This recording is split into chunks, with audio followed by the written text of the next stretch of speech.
Friends, in last class हम लोगों ने चैप्टर फिनिश किया था इम्प्रूवमेंट इन फूड रिसोर्सेज। आज हम एक नया चैप्टर स्टार्ट करने के लिए जा रहे हैं and that chapter is the natural resources.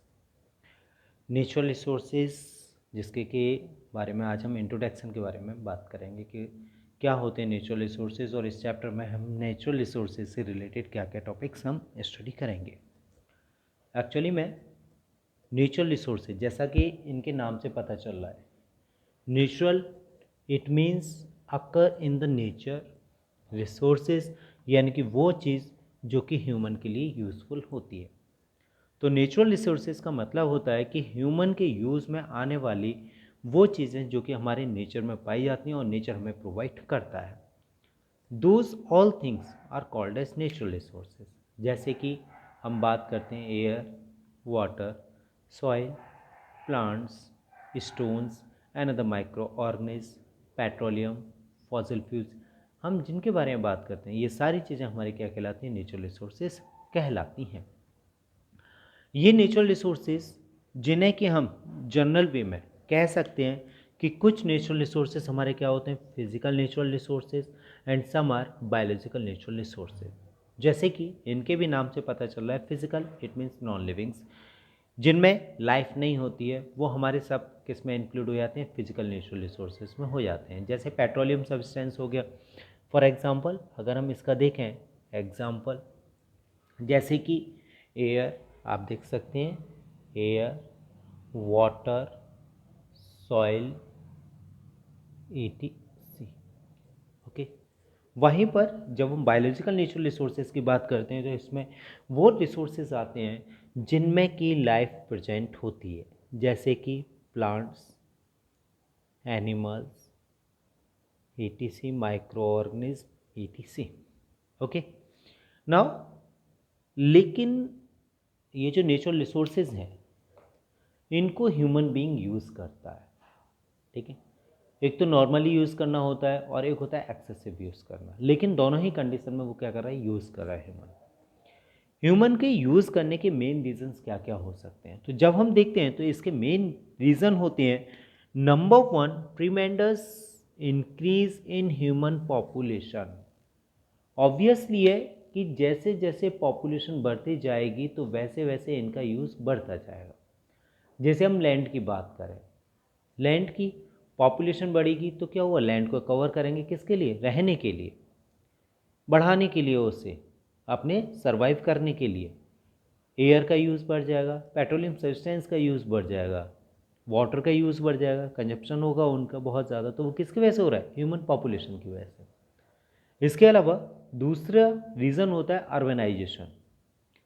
Rural से जब अर्बन में पॉपुलेशन आती है तो इसका मतलब है कि अर्बनाइजेशन ज़्यादा होता है, अर्बन एरिया इंक्रीज होता है, शहरीकरण जिसे हम कह सकते हैं। तो ये भी किसकी वजह से होता है? ह्यूमन की वजह से। और अर्बनाइजेशन होने की वजह से हम नेचुरल रिसोर्सेज का ज़्यादा कंजप्शन करते हैं। जैसे फॉर एग्जांपल, शहरों में सड़क, हाईवे वगैरह निकलते हैं तो वो सारे हाईवेज़ वगैरह जो होते हैं, रोड्स होते हैं, वो भी क्या होता है?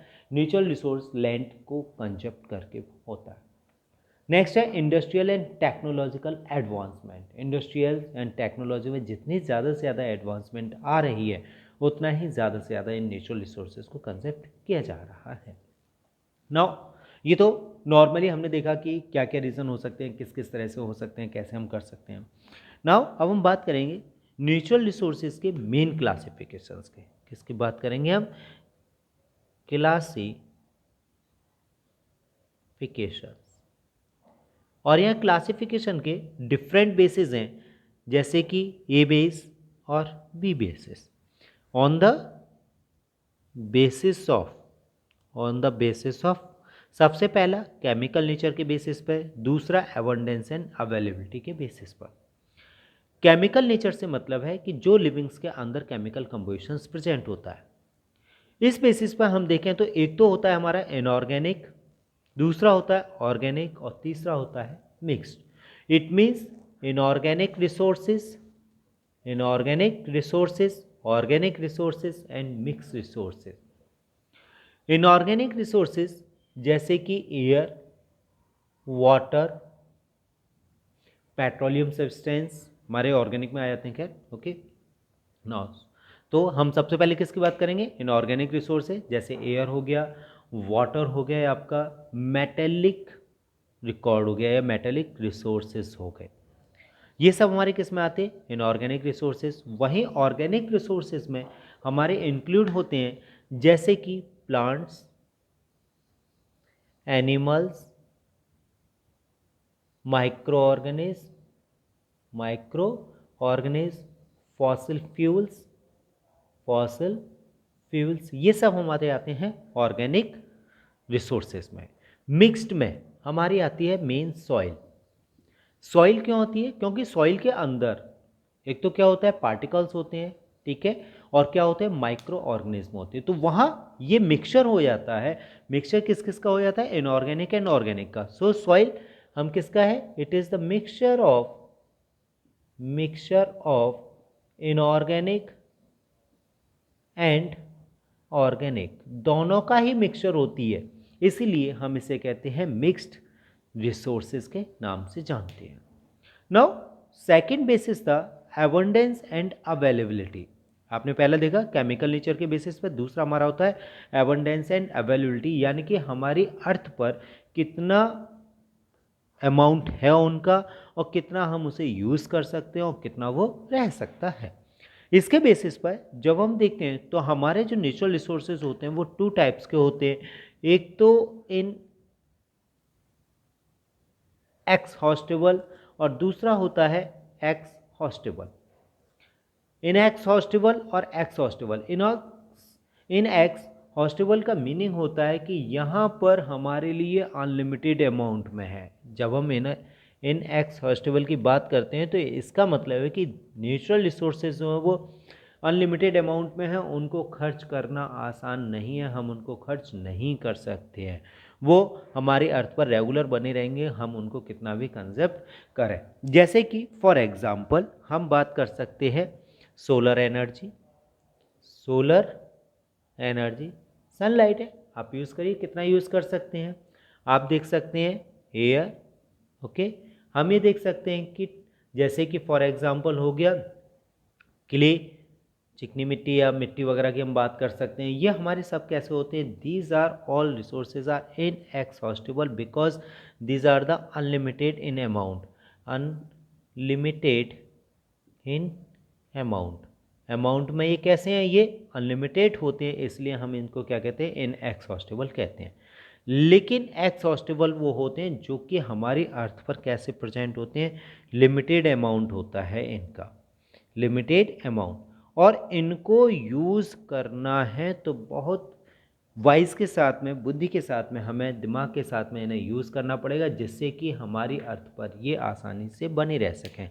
अगर इनको हम अनवाइजली यूज़ करेंगे तो ये हमारी अर्थ से बहुत ही जल्दी पूरी तरह से कैसे हो जाएंगे? फिनिश हो जाएंगे। लेकिन हम ये देखते हैं जो एक्सहॉस्टेबल है उनमें से कुछ एक को हम दोबारा से डेवलप भी कर सकते हैं या प्रोड्यूस भी कर सकते हैं, लेकिन कुछ एक को हम प्रोड्यूस नहीं भी कर सकते। तो जो हम प्रोड्यूस कर सकते हैं वो हमारे कहलाते हैं रिन्यूएबल एक्सहॉस्टेबल रिसोर्सेज, और जिन्हें हम नहीं कर सकते हम उनको क्या कहते हैं? नॉन रिन्यूएबल एक्सहॉस्टेबल सब्सटेंसेस कहते हैं, रिसोर्सेज कहते हैं। जैसे कि फॉर एग्जांपल जब हम रिन्यूएबल की बात करते हैं तो जैसे क्रॉप्स वगैरह हो गए, क्रॉप्स हो गई हमारी, फॉरेस्ट हो गए, डोमेस्टिक यूजेस के मतलब के हो गए, तो ये हमारे जो रिसोर्सेज होते हैं उन्हें हम क्या कहते हैं? रिन्यूएबल रिसोर्सेज कहते हैं। जबकि नॉन रिन्यूएबल जैसे कि फॉर एग्जांपल हम बात करते हैं कोल, पेट्रोलियम, फॉसिल फ्यूल्स, ईटीसी, ये हमारे किस में आते हैं? नॉन रिन्यूएबल में आते हैं। सो नाउ स्टूडेंट्स, आज का इंट्रोडक्शन था, उस इंट्रोडक्शन में हमने बताया नेचुरल रिसोर्सेज यानी कि नेचर में पाए जाने वाले वो रिसोर्सेज जो कि ह्यूमन बीइंग के लिए यूजेबल होते हैं, उन्हीं को हम क्या कहते हैं? नेचुरल रिसोर्सेज कहते हैं। इन नेचुरल रिसोर्सेज को हमने फिजिकल नेचुरल रिसोर्सेज और बायोलॉजिकल नेचुरल रिसोर्सेज, यानी कि जो लिविंग्स हैं वो हमारे बायोलॉजिकल में आते हैं, जो नॉन लिविंग हैं वो हमारे किस में आते हैं? फिजिकल नेचुरल रिसोर्सेज में आते हैं।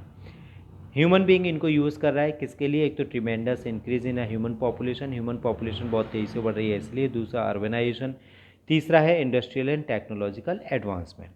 जो हमारे नेचुरल रिसोर्सेज हमने इनको क्लासीफाई किया हुआ है, number 1 on the basis of chemical nature, दूसरा abundance and availability, chemical nature के बेसिस पे inorganic resources, organic resources, mix resources. Inorganic resources में for example air, water, etc. Organic में टोटली हमारे लिविंग्स आ जाते हैं, जबकि मिक्स में हमारी सॉइल आती है जिसमें कि दोनों ही प्रेजेंट होते हैं। अबंडेंस एंड अवेलेबिलिटी के बेसिस पे हमने इनको 2 टाइप्स में किया, इन एक्सहॉस्टेबल एंड एक्सहॉस्टेबल।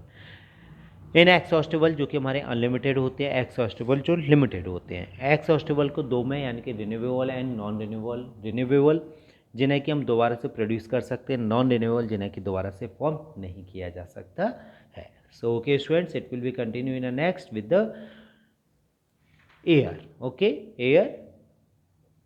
Okay students, bye.